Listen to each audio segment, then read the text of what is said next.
रमन आधी रात को डिटेक्टिव मेहुल को कॉल करता है और उससे बोलता है कि उसके घर में डाकू ने हमला कर दिया है और वो लगातार फायरिंग कर रहे हैं, आप जल्दी से आ जाओ।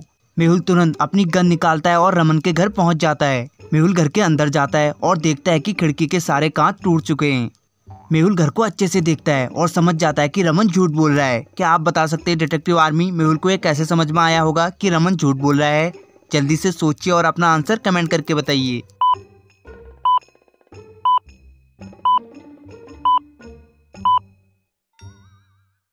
अगर बाहर से फायरिंग होती तो खिड़कियों के कांच घर के अंदर आते, लेकिन घर के अंदर तो एकदम साफ है।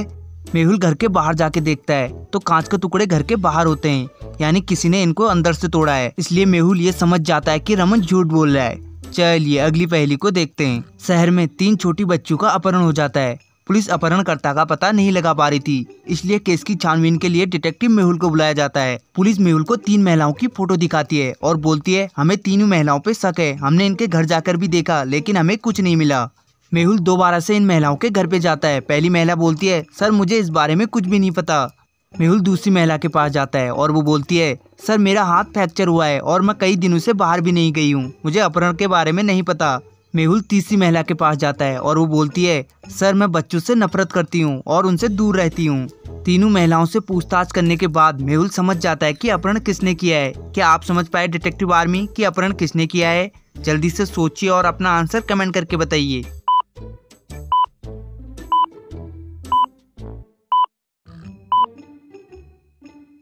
तीसरी वाली महिला झूठ बोल रही है। अगर वो बच्चों से नफरत करती है तो उसके घर में ये डॉल क्या कर रहे हैं? और जिन बच्चों का अपहरण हुआ है वो सेम ऐसे ही दिखते हैं, यानी इसी ने उन बच्चों का अपहरण किया होगा। चलिए अगली पहेली को देखते हैं। करण को जंगल में रहने का काफी शौक था। एक दिन करण अपने दोस्तों के साथ मिलकर जंगल में एक नया घर बनाता है, लेकिन एक दिन अचानक करण की मौत हो जाती है। पुलिस करण के तीनों दोस्तों से पूछताछ करती है। पहला दोस्त बोलता है सर जंगल में काफी बारिश हो रही थी, इसलिए मैं नहाने के लिए चला गया था, अभी अभी वापस आया हूँ। दूसरा दोस्त बोलता है सर मैं सुबह सुबह जॉगिंग के लिए गया था और अभी अभी वापस आया हूँ।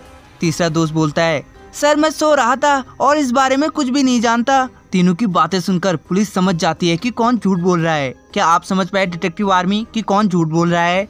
जल्दी से सोचिए और अपना आंसर कमेंट करके बताइए।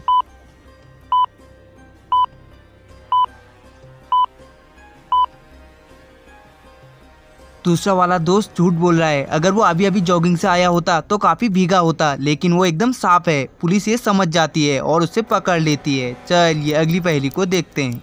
यश रात के 2 बजे अपने घर की तरफ जा रहा था, तभी उसे मेहुल की कार दिखाई देती है और यश समझ जाता है कि ये मेहुल नहीं बल्कि कोई और है। क्या आप बता सकते हैं डिटेक्टिव आर्मी, यश को ये कैसे समझ में आया होगा कि ये मेहुल की कार नहीं बल्कि कोई और है?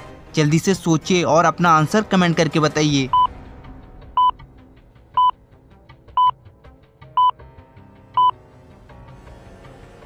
कार को ध्यान से देखिए, कार तो चल रही है लेकिन उसके पहिए नहीं घूम रहे हैं। यश को इसीलिए उस पर डाउट हो रहा था। यश तुरंत अपनी बाइक की स्पीड को तेज करता है और कार के पास चला जाता है। यश को देख ड्राइवर तुरंत ममीज बन जाता है। यश तुरंत अपनी गन निकालता है और उसे पकड़ लेता है। चलिए अगली पहेली को देखते हैं। इस फोटो को ध्यान से देखिए और बताइए कि दोनों में से कौन बचेगा। जल्दी से सोचिए और अपना आंसर कमेंट करके बताइए।